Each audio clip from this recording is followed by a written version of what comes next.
Welcome to InTouch, dedicated to real estate professionals worldwide. We're here to educate you, entertain you, and empower you in all facets of real estate. Are you ready for the latest news, trends, and market updates? Then it's time to get in touch. Welcome to today's show. Today I am joined by two very special guests, and that's Mindi Landry and Sherry Powers. And we're talking about a very important subject that so many real estate professionals go through their entire career and never consider until the last minute. And that is succession planning. So no matter where you are at in your career, whether you're at the middle stage or just getting started, or you're at the tail end of your career, this is something that I can't stress the importance of the planning and preparing for one day you to pass that baton to someone else. So Mindi, welcome to the show. I want to give the listener some context. And Sherry, you'll be next. I want you to just dive in and share how this formation, this partnership came to be. But Mindi, I want to hear from your heart. You and I had these conversations for years about what's going to be the plan when you retire. And it wasn't an easy, simple plan to develop. But over the years, we did. And now you have successfully executed the plan. You're in the middle of it, and you found a wonderful person to pass your business on to. But why don't you give us some context about where you're at in your career and what inspired you to plan for your succession? Well, thank you, Andrew. It's wonderful to be here. I have to say that, I'm 48 years in the business now, and I'm getting older and I'm getting tireder and I'm having less tolerance as far as the demands of our business, which are growing. They're not decreasing. And I know that I have a plethora of clients that are near and dear to my heart. I love my peeps. And I will not walk away from them. I will not let them down. I want to make sure that the quality of the care is still there when I do decide to rest a little bit. And so for years, you and I have been talking, and I knew I had to find someone that was going to be not a model match or a mirror, but someone who was going to have that same level of integrity and ethics and professionalism and care and heart. And not to mention, we are both Christian, which is important when you yoke yourself with anybody in a relationship of life. Are you on the same page? Sherry and I are on the same page. We care about the customer. We care about doing the right thing. And we care about making sure that all parties are being treated fairly. So, with that in mind, you and I have talked for years, and I have been listening and watching other agents. Now, do I know a lot of other agents outside of our own agency that I think would be excellent people to step in? Yes. Would I consider bringing them in? No, not unless they're with our company. Then I could consider having them as a partner and taking over my business. And as I have been doing the transactional support in this company, I have gotten to know the agents up close and personal in this company. I love the agents in our company. They want to do the right thing. They want to be ethical. They want to be professional. They don't want to do things wrong. And so when they call me, we have a lot of in-depth conversations, and these are very stressful times for them. And I get to find out who they are under stress. What is their heart? Where are they coming from? And I want to say that Sherry was one of those people that stood out for me for many years in those transactional support calls. And that was one of the things that caused me to listen to my intuition, and the antennas were up, and that's how that happened. That's great. And I want to transition to you, Sherry, but also give the listeners more context of where Mindy's coming from. Again, you heard her 48 years in the business. That's incredible. And to have that amount of knowledge and wisdom and be willing to impart that knowledge and wisdom to someone else is also admirable. So you are the recipient, you are receiving a book of business, and you have someone who, rather than just saying, I'm going to taper off little by little and hope my clients figure it out, is very intentional about how she's going about this process. So please share from your perspective how it's been in the journey of partnering up with Mindy and now taking over the business. Thank you, Andrew. And I'm so happy to be here and talk about this because it really is important for adopting agents like myself and retiring agents, soon to be retiring, like Mindy. She probably hopes sooner rather than later. I hope later, because it's been such a joy to work with her from day one. And for me, I've been in the business a little over 8 years, but I bring a wealth of sales experience in highly ethical industries. So that was a great platform. But when I moved to the county that I'm in, it was without knowing a soul. So I started as a new agent, determined to become successful on my own terms. And what I mean by that is I did not want to be part of a team. I thought that's great for somebody who's maybe in their 20s, 30s, even 40s. But for me, I was starting a new career rather late in life, and I really wanted it to be built on my own network and my own database. So I had to build a database from scratch. And they say your network is your net worth. So that was pretty daunting. But one day, I think it was in 2018, Mindy called and needed help in, I think, Murrieta, Temecula, Menifee area, where some clients were referred to her coming back or coming here for the first time, I can't recall, from Arizona. And she said, hey, would you like to partner on this? By nature, I am a collaborator. I'm not one of the lone wolf agents they're great, hats off to them, but I kind of fade on the vine if I'm alone for too long, especially in that uphill climb of trying to get to know a community and build a database. There were a lot of moving parts. So I met her at our old office. I think it was the second office that AARE had up in Murrieta.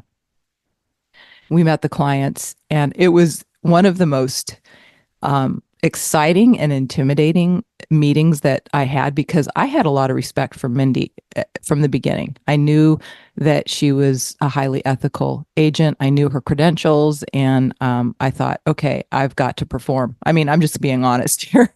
So I remember her just smiling and looking at me through the meeting, and those people did not pan out. They ended up staying in Arizona. But we realized quickly that we had a lot in common, even though we were on opposite ends of tenure in the business. And another opportunity came up. I don't even remember when. Again, eventually, obviously, it clicked, and we ended up closing a transaction. But we do have an awful lot in common. And as Mindy mentioned, we're both people of faith, and everything that we do flows from our desire to serve others and put ourselves really in second position. So I think that's the most important aspect of why we work well together. Mindy shared a secret with me, which is not so secret. We have a code of ethics as realtors, and she uses her code of ethics printout. And in practice, she actually, walks the talk, and she doesn't just say, oh, I follow the code of ethics. No, she follows the code of ethics. So I started incorporating that, and I realized, we treat our clients with utmost care, honesty, integrity, and loyalty, and everything else does work out, even if it gets difficult in the process. So we're ethically very compatible as well, and we're both bulldogs when it comes to just doing the work. So it's always been with Mindy this whole idea that, I'm not keeping score, and I don't believe for a minute that Mindy's keeping score. Like, well, I did the inspection, so you need to negotiate the repairs or what. It's none of that. It's just everybody's doing their part. And so things get done and sometimes overdone, but that's a much better problem to have than underdoing things. So I don't know how many transactions that we've closed, but Mindy approached me about a year ago and explained that she was ready to taper off and retire and that she didn't want to do it right away because she cared so much about her clients. And that's evident every time I'm around her with her clients. And so we just began a partnership. I believe it was a year ago this month. And we have had a very, very interesting and productive and busy year together. And I've just been delighted to have a partner through this whole process. The sad thing for me will be when she leaves. But, I prayed about this and I know the way I'm wired, I needed a partner. And that's exactly what God brought into my life. So we're having a great time. And I know that when she does formally retire, I will be able to call her anytime for any reason. And she'll answer the phone and she'll put her heart into helping problem solve, because this whole business is all about solving problems for people. Very, very well done. And I want to rewind to something you said at the beginning, and that is that you made a choice. You had started in the business, and we had the privilege to watch you grow into this business and become successful on your own accord. But as you realized, it is a tough climb up that hill when you're building a database from scratch and you're going through ebbs and flows and market cycles and through a pandemic and a few other challenging economies in this last 8 years. And you had an alternative. Now, this came into your life and it was a divine appointment, and it's going to work out very, very well. We're already seeing that, and that's wonderful. So, my encouragement for listeners who are at the early stage of their career is listen to the wisdom that Sherry just shared, because you can go out there and try to do it yourself and try to build it all yourself, or sign up for this program and that program and trying to get leads and all these different coaching and training programs. But why not find someone who is at the later stage of their career that you share your way of doing business, your ethics, your morals, and approach them humbly and ask, what is your plan for succession? May I be a consideration when that time comes? And you might have to go to 3 or 4 people.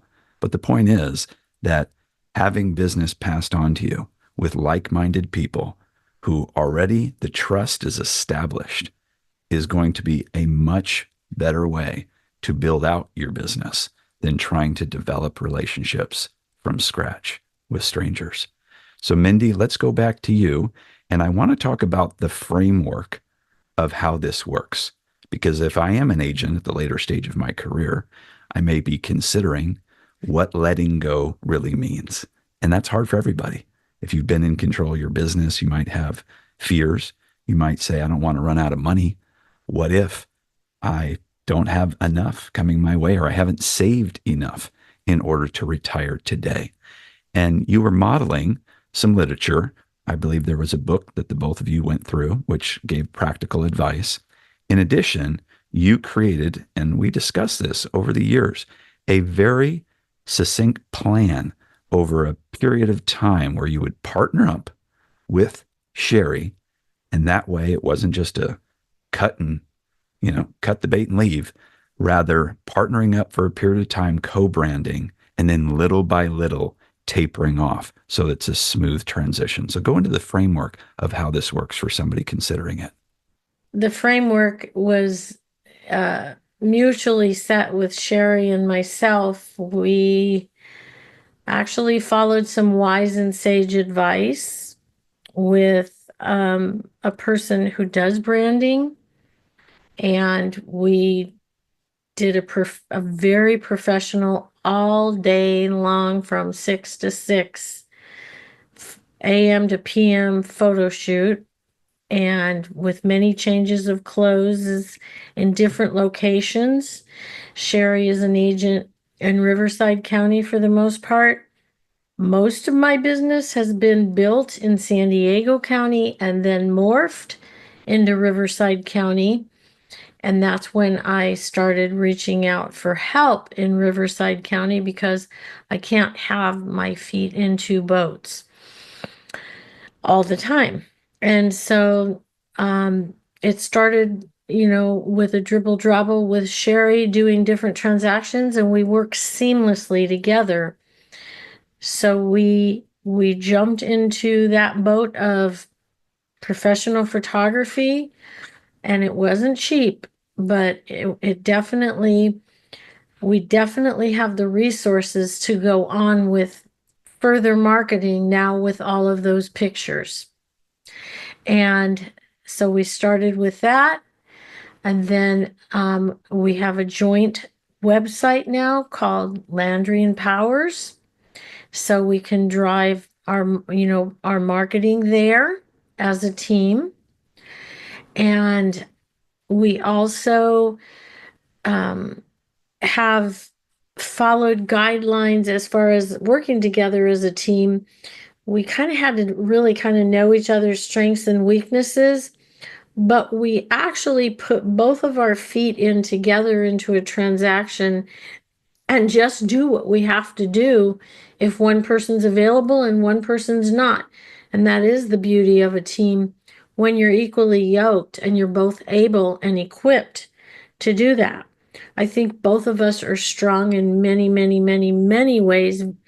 So we are able to do whatever we have to do and pick up where the other one left off. And that is about communication. So we have been very fastidious about communication.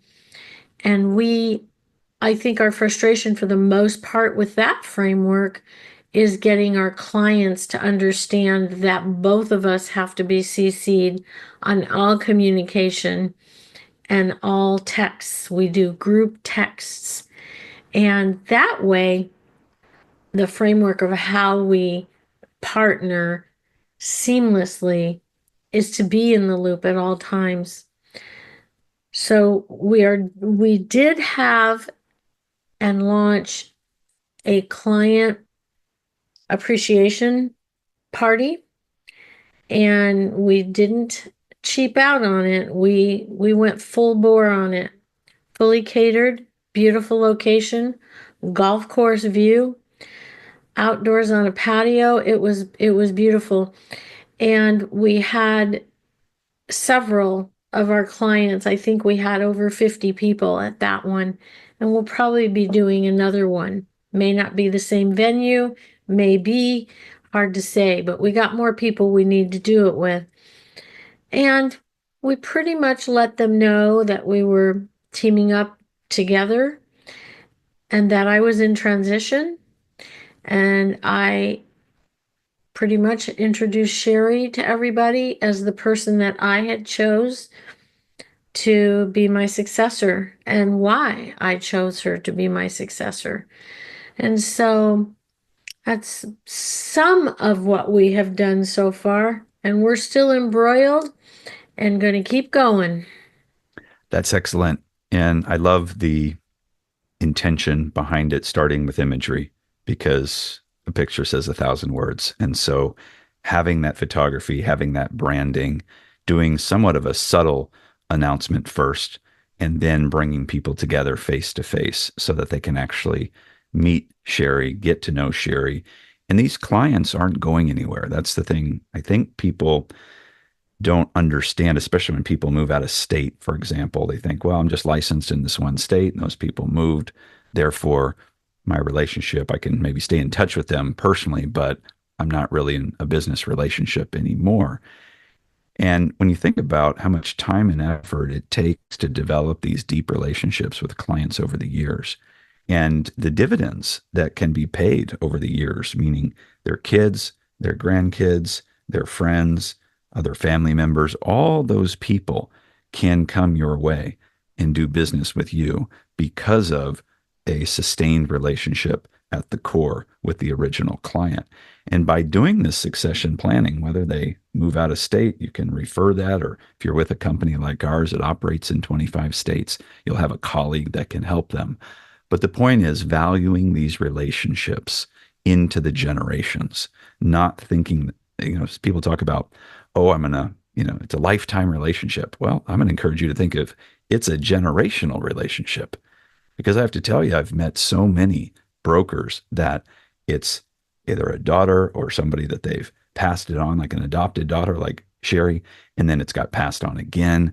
And that business has been sustained over multiple generations, and you can build something very, very valuable. So very well done. Sherry, I want to hear from your perspective, and please get into the mechanics for the listeners about how does this work exactly?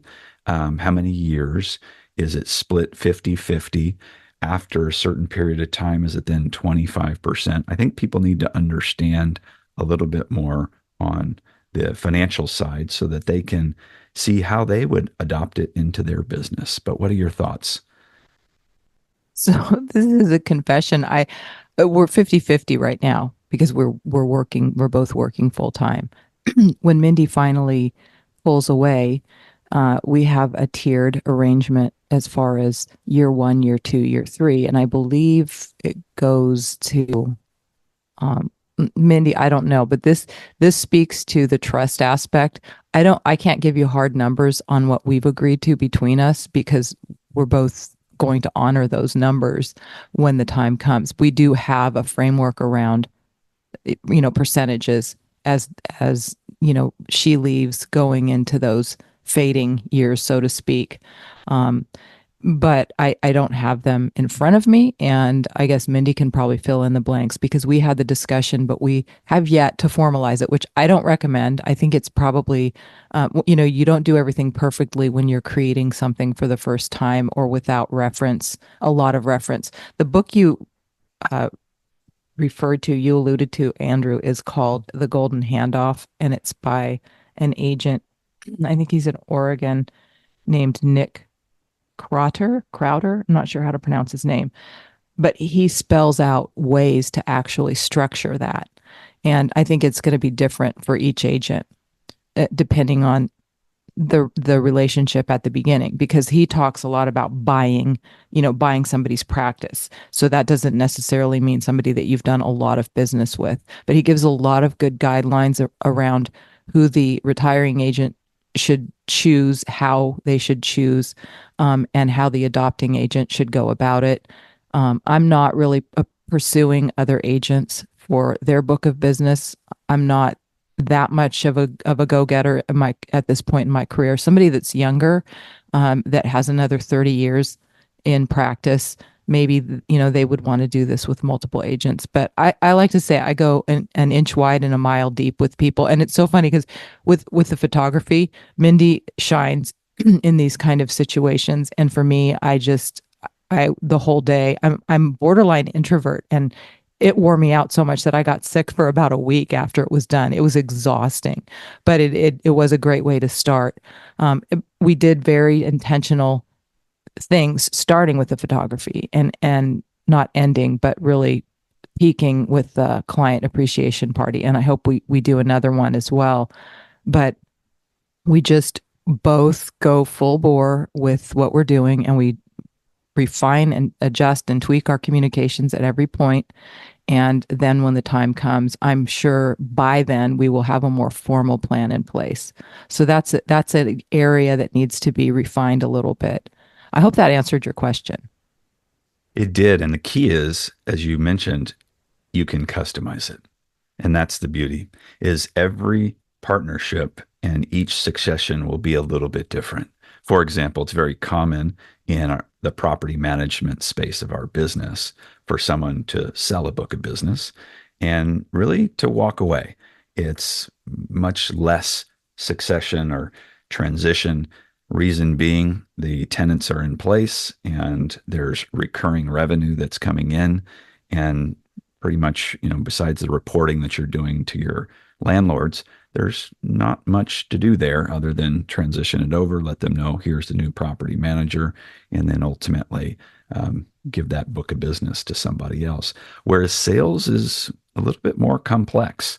And what you all are doing, you're on the right path, is to really introduce the two individuals as a partnership to begin with. So there's a period of time where people can see and feel and test the waters, and then ultimately over time transition it out where one individual can retire and go off and do other things or stay involved in some capacity. And that's the other thing I wanted to bring up, is that the word retirement scares a lot of people. And if you have found some level of your identity and your charge later in life within your work, well, you may want to stay involved. And that's okay too. That's part of the customization. You could simply say, I'd like to take more time off. And I don't necessarily need to be at 50-50 anymore. I might want to taper down to 75-25, or whatever you and your partner decide. But the point is that you're learning to delegate and starting to take more free time later in life and rest more and reduce the stress, because this business comes with a lot of stress. And the other thing I'd like to visit with both of you is the topic of discipleship. This is classic discipleship. And I know that word is not used in our modern vocabulary these days, but we call it mentorship, we call it coaching. At the end of the day, an individual took the time and spent a lot of hours to educate and impart knowledge and wisdom and understanding into someone else for their benefit. And that is at the core of discipleship. And at our company over the years, we have always promoted this level of mentorship and care for someone else who desires to have the same success as a top producing agent, just like Mindi. Now, my challenge to the both of you and our agency at large, and any listeners that are at different agencies, is, can you keep the multiplication going? Because if Mindi teaches Sherry and Sherry receives this information and enjoys the information and it stops there, well, then the multiplication does not keep going. And there's simply a pause in the growth. Versus if Sherry were to turn around 5 years from now and do this with someone else, doesn't mean Sherry needs to retire, but it's disciple making. And what the Bible teaches and what Christ essentially said in the Great Commission is go and make disciples. The key word there was make. It was disciple making. It wasn't go disciple one person and then you're done. It was go disciple one person and encourage that one person to disciple someone else, and encourage that person to disciple someone else and hold them accountable.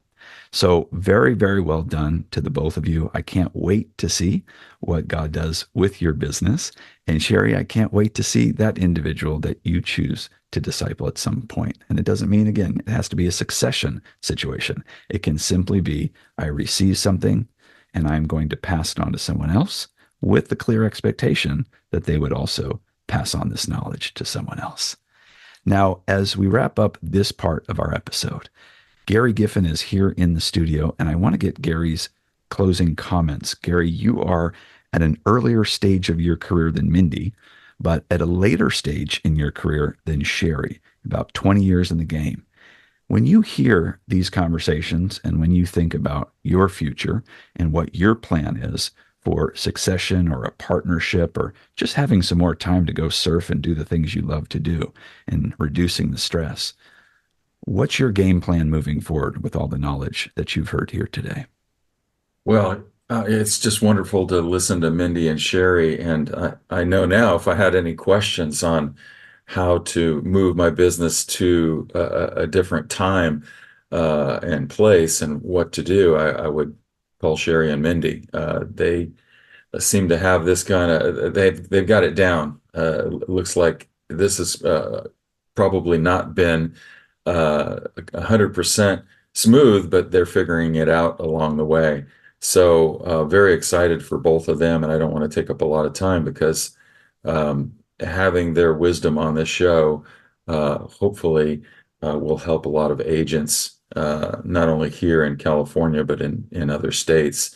My business, after 20 years, it's amazing how many people have moved out of California and into other states, and then have called me back and said, well, I'm thinking I shouldn't have done that. Maybe I should come back to California. I'm like, well, that might be a little tough with the prices where they are now. So there may be some people moving back to California, maybe in the following years, maybe after Gavin Newsom leaves, we might have a lot more people returning.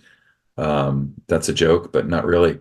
But anyway, I'm enjoying my time now. And as I've said in other podcasts, I do make time for stress relieving, I guess, activities like surfing, fishing, other activities that I do. And now I'm including my clients in those activities. So like earlier this week, I had some time after lunch, called a client that I helped moved into Carmel Valley, and I knew that he was interested in fishing, and I said, "Hey, can I help you out?" And he said, "I'd love to."